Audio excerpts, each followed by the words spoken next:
Hello everybody, SantoSushi here. Sorry it's been a while, but I'm coming back at you with another Guild Wars 2 PvP build. Today we're going to be looking at my Harbinger Necro that I like to run. So this Harbinger build is meant to team fight and also can hold its own very well in duels, but just because of the amount of lifesteal it has, you're going to be running, let's go over the equipment first. You're going to be running Spear with Exploitation and Exposure, Double Sword, Energy Cleansing, Demolisher Amulet. You can go Marauder or Berserker. Berserker's a little higher risk, high reward. But I like the Demolisher for the toughness, especially since Harbinger doesn't have the same kind of shroud that like Reaper does. So you're a little squishier than other Necros. Relic of Atrocity, since this build has a lot of lifesteal anyways, this is going to boost your sustain. And then Rune of the Lynx for the power and the movement speed. Now let's go over the actual build. You're going to be running Curses 2-2-1, Blood Magic 3-3-1, and then Harbinger 2-1-2. And then for your abilities, Elixir of Promise, Spectral Walk, Elixir of Ignorance, Elixir of Bliss, and Elixir of Ambition. I'll explain why you take all of these and all of these in a little bit. Let me go over the rotation and the play style first. So, Harbinger. Everybody knows it's not that tanky because you don't have regular Shroud. It doesn't replace your health bar, but you get access to some pretty crazy abilities. Alright, so Curses, Plague Sending. First attack after entering Shroud, transfers conditions. Condi Cleanse, which is important since you're not as tanky as other Necros. Whenever you enter Shroud, you'll be getting conditions off you and putting them to other people. Path of Corruption, Shroud skill 2, additionally converts boons into conditions. This will corrupt, like if you're going up against a boon heavy class like Mesmer or Willbender or something, this will convert stuff on them. And then Weakening Shroud. When you enter Shroud, you'll be bleeding and weakening people. Blood Magic, Lesser Signet of Vampirism. Cast Lesser Signet when you inflict bleeding on someone that already has 3 stacks of bleeding. Vampiric Presence, you and your nearby allies siphon health with attacks, increases while in Shroud. This is increasing yours and your team's sustain. You need a lot of it since you're Harbinger. Blood Bank, gaining health grants a proportionate amount of barrier. Conversion amount increases while at full health. Like I've said 5 times before, you are not as tanky as other Necro builds, so building up that barrier is just going to help you stay alive longer and help you sustain and stay in the fight. And then Harbinger. Bolstering Brew, elixirs grant protection. You're running 4 elixirs. So that's a lot of protection that you'll be giving yourself, which helps mitigate the damage and the squishiness from not having an actual shroud. Implaceable Foe. Gain stability and damage reduction when entering Harbinger Shroud. More sustain, more tankiness while you're in your Shroud, and you get ferocity based on your vitality. Necros have pretty high base vitality, so your ferocity is going up like crazy. And then Deathly Haste. While you're in Harbinger Shroud, you gain an aura that pulses each interval to grant boons to yourself and nearby allies. Your quickness and your fury, boosting your team and yourself. And since the Shroud abilities can have long animations and like cast times, that quickness is very helpful, especially on like your 5, the little gravity lift. Very helpful. Your abilities, Elixir of Promise, gets you more blight, and it's pretty solid heal, gives you regen, and you're also damaging the person you're fighting. Spectral Walk, good mobility, Stun Break, which you'll need since you're not that tanky. It's also Condition Cleanse. Elixir of Ignorance is a pretty low cooldown stun break. Blindness and then gives you resistance and protection. Elixir of Bliss, Condi Cleanse, you get resolution. Elixir of Ambition, you get every single boon in the game, and then you inflict a lot of conditions on anyone caught in it. So let me go over the weapons now. So I am running, your spear is the bread and butter of this build. It's got a lot of lifesteal and does a lot of damage in general. Let me go to the other dummies. So spear is your main thing. I use swords for the utility, really. Disengaging or engaging, since they've got the leaps and they've got fears, and yeah. Not really using swords to deal a whole lot of damage in this build. It's mainly coming from your spear. So let me go over the quick damage rotation on this. So you're getting into a fight. You're going to throw your 4, and you're going to cast your 5, and then use your 4 when you teleport in. You want to be able to hit your 5. I'm trying to think of a way to say it. You want to try to wait till the last second to recast your 4 to teleport in so that your 5 doesn't get interrupted. Because the big thing with this build is you're trying to get these things called soul shards. Necro Spear has an additional little thing called soul shards.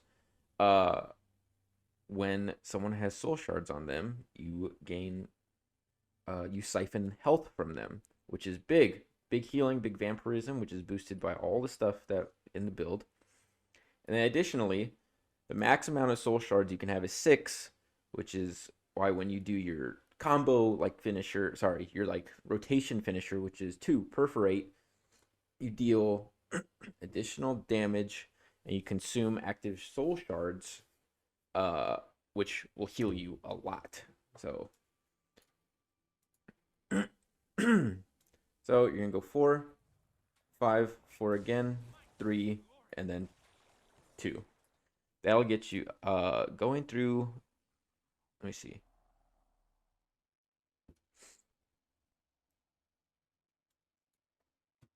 Hitting the rotation along with some like auto attacks will grant you your max soul shards, which increases the efficiency of your 2. So you don't want to cast your 2 unless you have to when you're not at max soul shards, because it really decreases its efficiency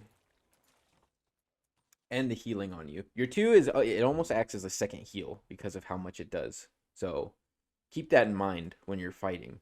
Your 2, yes, it does a lot of damage, but it's also super useful as an additional heal and sustain. That's the big thing. It's called vampire build for a reason. So let's go there again.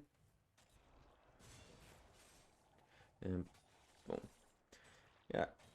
And once you do that, you can get into your shroud and do the regular Harbinger rotation. 3, 5, 4, 2, and spam your 1.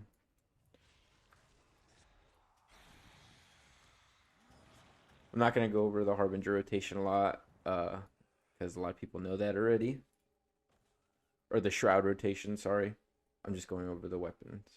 So I'll do it one more time. 4, hit, and boom. And then just keep going.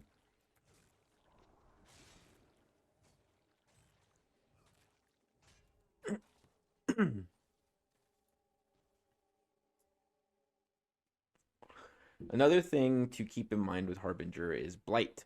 Reduces your max health but boosts your damage. So, like, your Elixir of Promise, all of your elixirs stack your Blight. You gotta be careful. It reduces your max health. So, if you want to set up, Burst or whatever, if you really want to, you can just stack all that up. And then you'll do a lot more damage.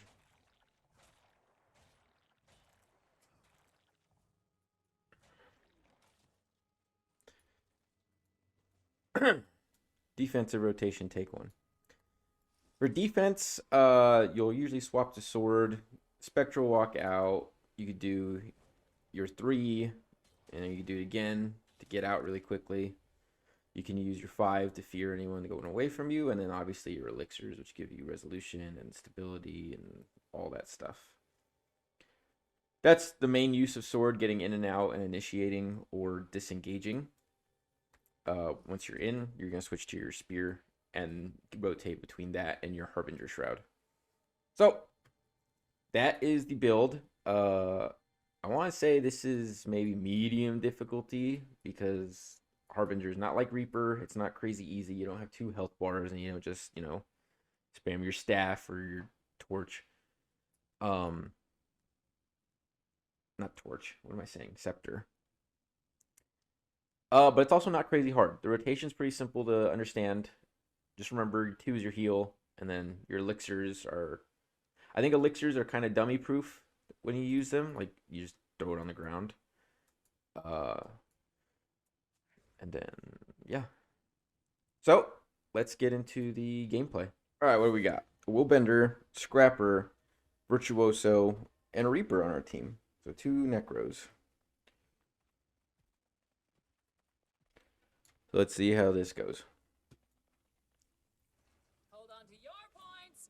Seize theirs. Little Mass Invis. There's a Willbender.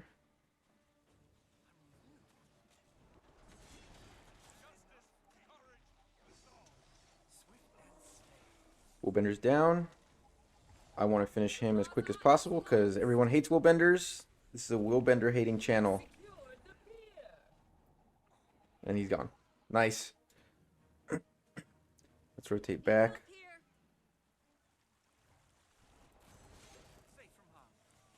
I'm going to go sword. Boom. Sword can help damage. I mean, I kind of lied, kind of didn't. If you know how to use it, it can be pretty useful chasing people down, but they've got a Harbinger. And he's going to go down. Yep. Let's get on the point. Willbender. And he's down again. I'm going to get in and out of my shroud. While you're fighting, be going in and out of your shroud too, just for the boons, Condi Cleanse, and then you want to maintain your life force the whole time. So like if you're low, just keep swapping in and out. You've taken the market.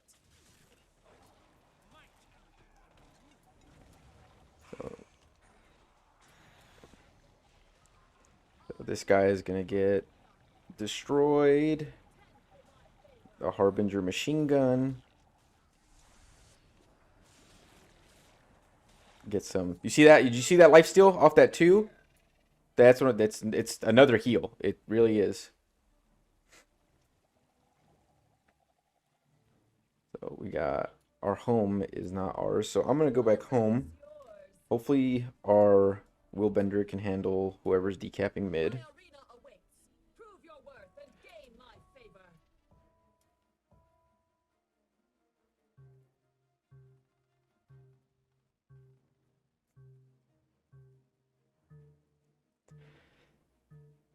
If only capping was as fast as decapping, right? It'd be sweet.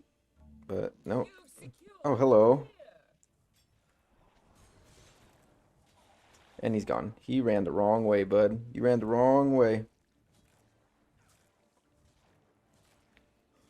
Goodbye. So that's home and Willbender down, which is always good. And they don't have anything capped. So let me get in on this Harbinger. And he's... Oh, okay. Oh, he's down still.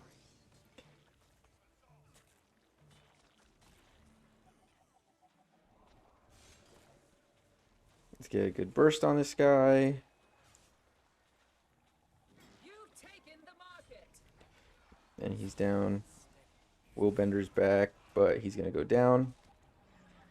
Let's stomp him so that guy can get up. There we go. I'm going to go grab the giant meteor just because. Just to deny it for them. I don't really know how to use the Jin stuff, but I always go grab it to deny anyone that might be pretty good at using it. So, let's see. We got someone at our home. I'm going to help this guy with the Harbinger, though. He's gone. I'll let him finish him, and I'm going to go back home.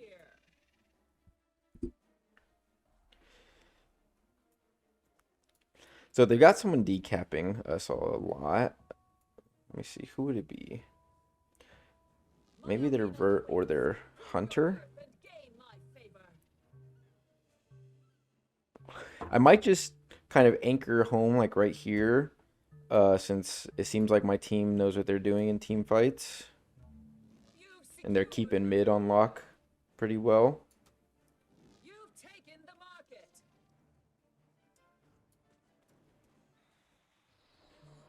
But I see one of our guys is getting...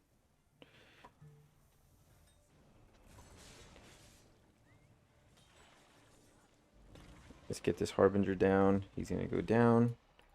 Maybe I could get this stun off. Not on the Willbender. He's still going to go down, though. Let's break out of that stun. Ooh. I might die right here. Did my whole team die? Why am I not... Why do I not have anyone? Oh, we got a guy getting their home. It's fine.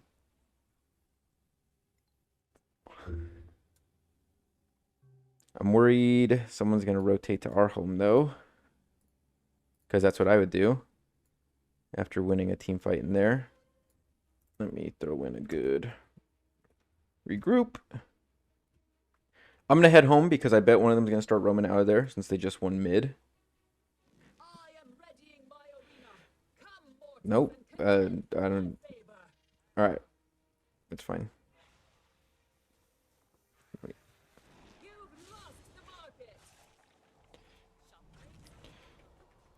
Let's get this Harbinger down. Where's he at? Oh, that's not a Harbinger. And I'm down. Dang. Alright, well, we're losing now.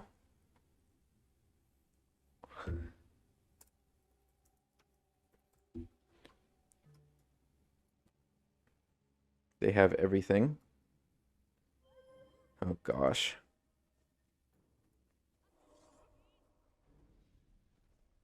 See if we can get this guy up. Oh, I didn't mean to do that. Oops. No.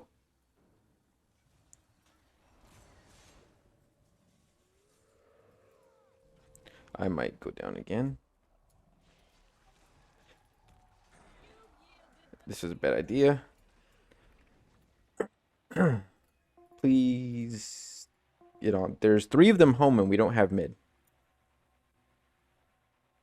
Am I lagging? Oh, I'm lagging. Okay.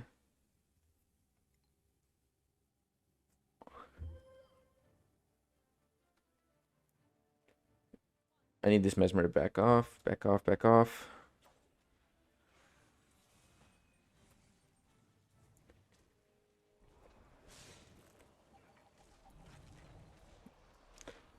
I need to try to get a CC off on this Willbender.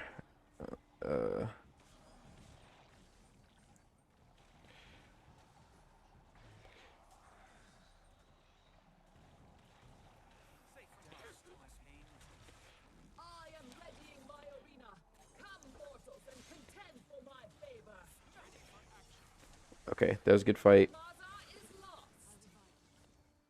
Go get mid. He's getting home. Cool. So I'm going to go mid. I still need to use this Meteor. I'll use it right now on this Harbinger.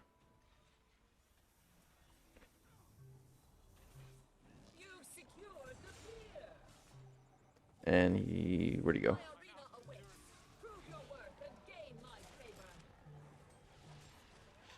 Willbender's going home, so I'm going to let them finish this guy and get over there. I see a Virtuoso.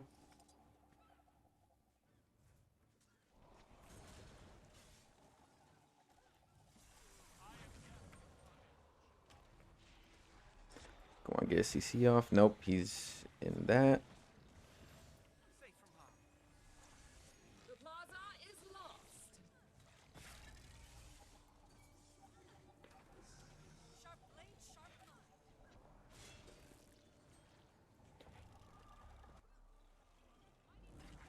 Let's get back over there.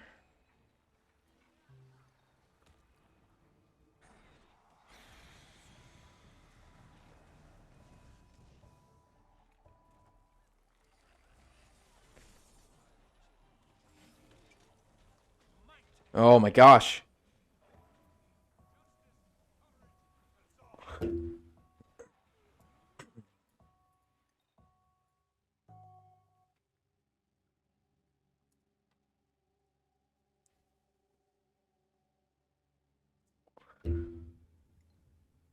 Oh, this is not looking good now.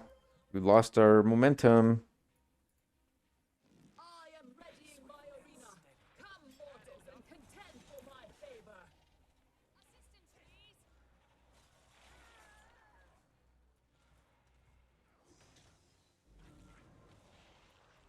He teleported. I'm gonna help this team fight. Oh.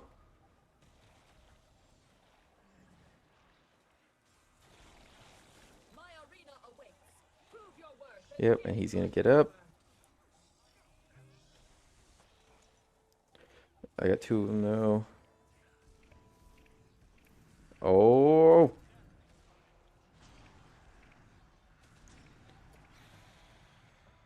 Please finish the Willbender. That's right here. Finish him. Nice. We're losing. We're losing. Oh my gosh.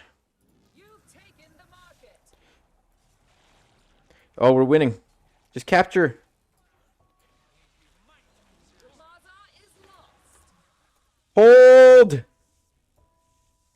Please.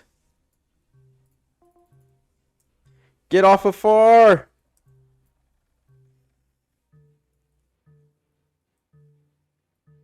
Hold mid and home, and we win.